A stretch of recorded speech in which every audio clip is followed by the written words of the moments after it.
um pouquinho sobre geopolítica. Professor, existe hoje uma nova ordem mundial? O início da Guerra Fria, não é?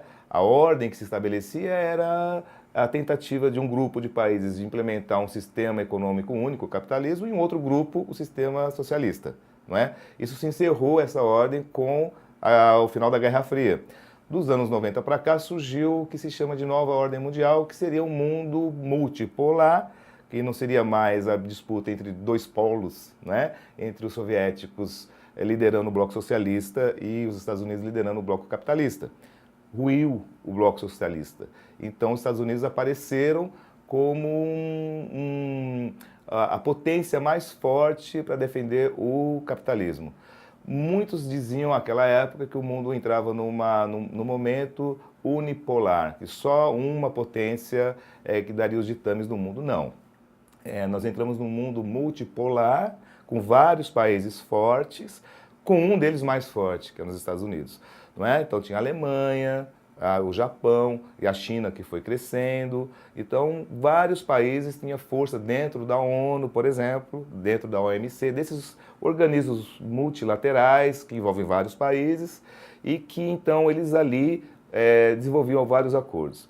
No momento a gente vive uma tensão muito grande, não é? Com a eleição do Trump, principalmente nos Estados Unidos, desfazendo alguns acordos, não levando em consideração a importância de alguns acordos que envolvem vários países, principalmente no âmbito ambiental, e talvez essa última participação dos Estados Unidos lá no G20, que é o grupo dos 20 países mais fortes economicamente do mundo, do ponto de vista da questão ambiental, o Trump não assina mais acordos relativos ao clima, por exemplo, não é?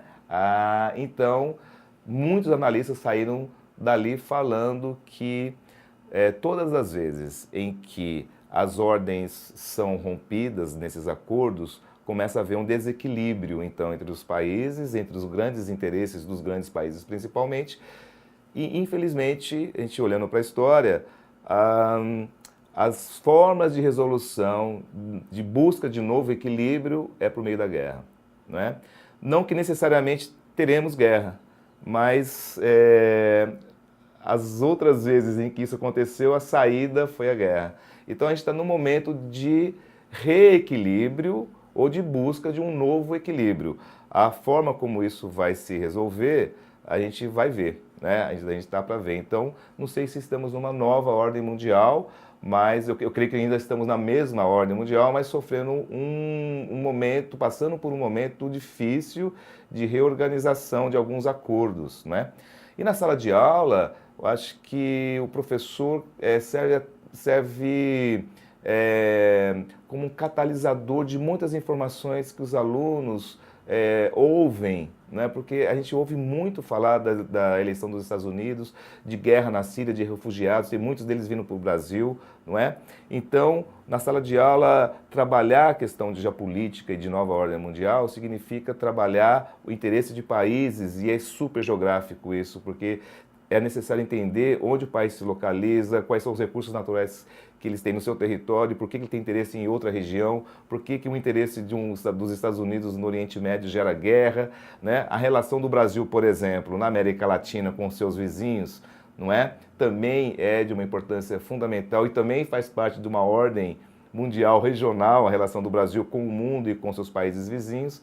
Então, é muito importante trabalhar com mapa para entender a nova ordem mundial, né? Olhar os países, a localização que eles trazem de riqueza, e junto com a história desses países, o histórico de interesses desses países em outras áreas, não é?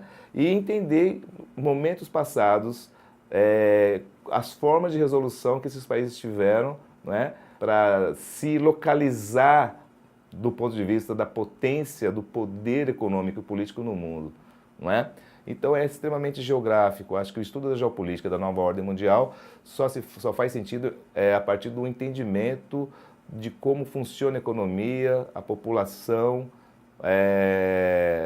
a vida da população nesses países e o interesse desses países em recursos naturais que está por trás de muitas das guerras, principalmente petróleo e água. É o que mais faz com que os países tenham interesses em áreas distantes e ter domínio em áreas distantes.